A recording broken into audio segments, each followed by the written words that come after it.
BYU seniors will graduate in just 2 short months, and some are already gearing up to enter the workforce. Join reporter Brenna Donnelly and the BYU Career Counselors for some essential resume tips and tricks. If you're thinking about getting an internship or a job someday, there's a few things you should know. I met with career counselor Heidi Vogler, and you might want to listen up. She offered me some free advice on resumes. She said there are 3 key sections to a BYU resume. You definitely want to show your educational level, especially BYU students that are graduating. You want to show that you have a bachelor's degree. You'll want to show experience. So whether it's your volunteering, your internships, your part-time jobs, full-time jobs, whatever experience you've had that has helped qualify you for the position you're applying for.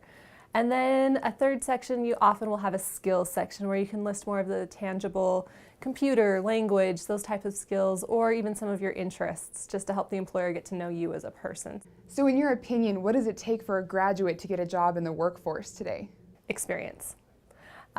Most jobs, in my opinion, don't really care what your major is unless it's specific engineering, accounting, nursing, something like that.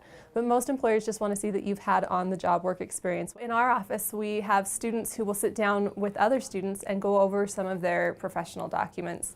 So they'll do resume and cover letter critiques, and then they'll do the same thing with mock interviews. They'll sit down, ask some questions that commonly are asked in interview settings. So the peer mentors provide that first-line contact so that when they meet a counselor, the appointment is much more productive and much more in-depth. So Madison Anderson and Abigail Johnson are peer mentors, and they're going to show us 2 examples of how to interview for a job. Hi, I'm Abigail.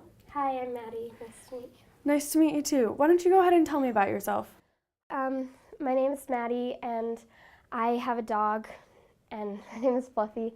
I really like dogs, and she helped me to know that I really like kids, and that I'm excited to be here, and So it might be obvious, but what was wrong there?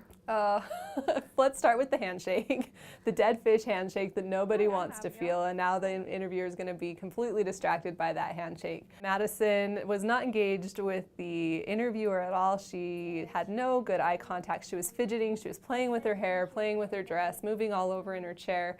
And the answer that she gave had nothing to do with the job she was applying for. I mean, great that she had a dog named Fluffy, but how does that relate to the interviewer at all? It was not professional, not concise, and just kind of rambled. So let's try that again, doing everything right. Hi, I'm Abigail. hi, I'm Maddie. Nice to meet you. So why don't you go ahead and tell me about yourself? Okay, my name is Madison Anderson. So Heidi, already, what do you see in this interview that's going well? Well, first off, Madison gave a great handshake. I mean, that's your first impression with the employer. You want to come off confident, so a really strong handshake. And then she was very clear and concise in introducing herself. Hi, I'm Madison Anderson. I'm Madison Anderson. I am a senior here at BYU, studying human development. I love children, and I love seeing, them on their development track and how we can help improve that. So I'm excited to be here and learn more about this company. We often encourage students to start telling about themselves with a couple of bits of personal information, which Madison did, and then coming back around to some of their professional traits and ending with why they're sitting across from the interviewer at that moment. And so really kind of a cyclical answer of here's who I am and here's how I am related to you in this moment. Thank you.